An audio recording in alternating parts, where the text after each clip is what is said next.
if we're taught, and we're all raised in a society where rest is weakness and work is everything.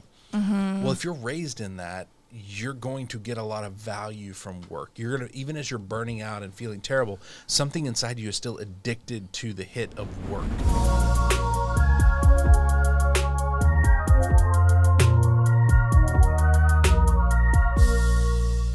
Hey everybody, welcome to the Leader Lab. This is Leadership Shorts, quick thoughts to help you level up your leadership. My name is Chad Wright. I am the founder of Forward Partners, and I am joined as always by my partner in podcasting, Emily Graysteele. Emily Graysteele, what are we talking about today? Today we have a quote. Okay, I really like this quote, by the way. He who cannot rest cannot work.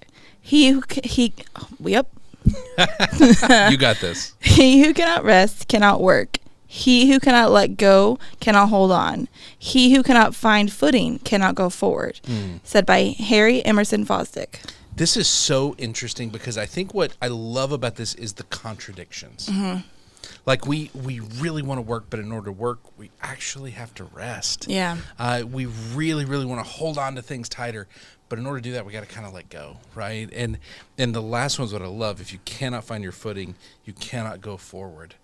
And if we are so busy trying to move forward, which, again, everything we have says keep moving forward on it right here. Yes. And if we're so busy trying to move forward, but we don't pause to find our footing, we're not actually going to be able to do that. Yeah. There's these odd kind of contradictions that happen when it comes to leadership and when it comes to how we want to find success. Yeah. That's why I like how this builds. I like that it starts Yes. with rest. And Yes. that's like resting is what gets you to be able to move forward. And there's these steps to get there.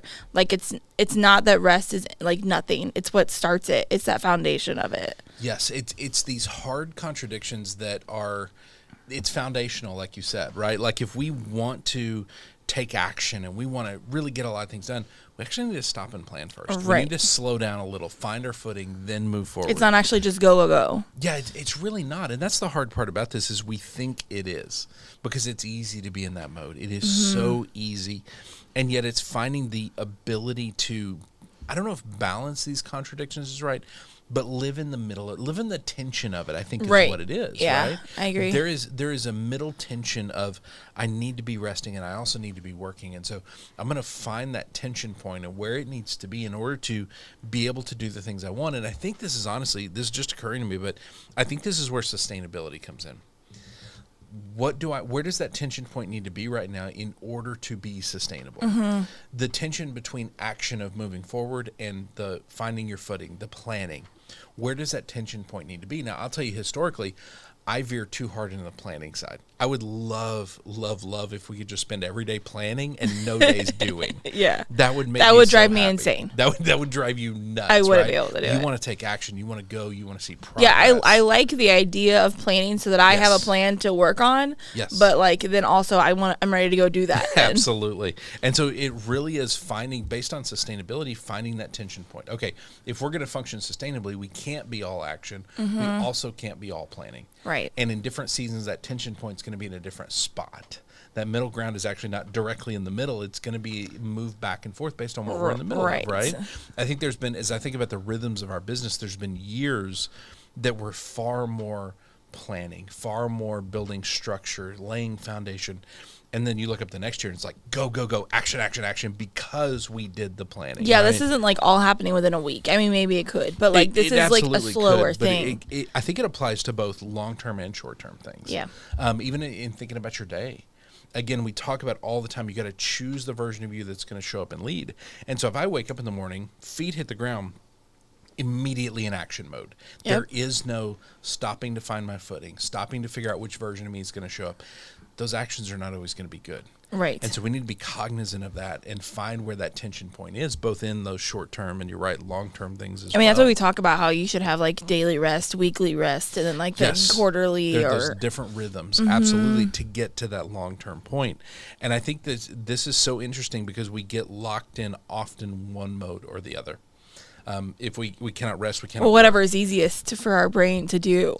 Whatever is easiest, but I think also whatever rewards us the most. Yeah. Right? If we're taught, and we're all raised in a society where rest is weakness and work is everything.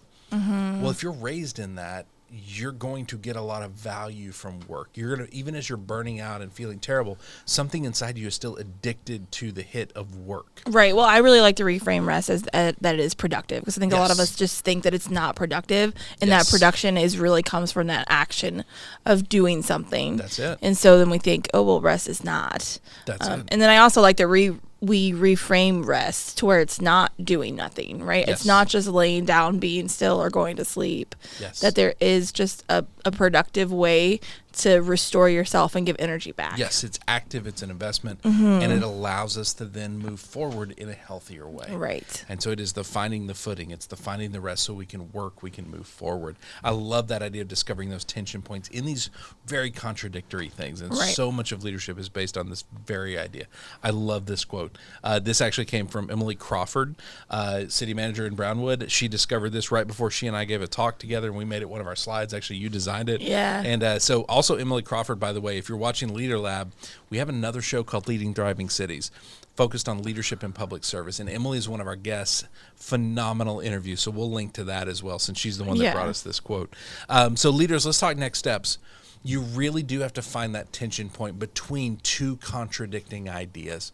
You have to rest in order to work. You have to find your footing before you can move forward. You really have to plan before you can act if you're going to do it in a sustainable way. And so I would encourage you to think about that tension point.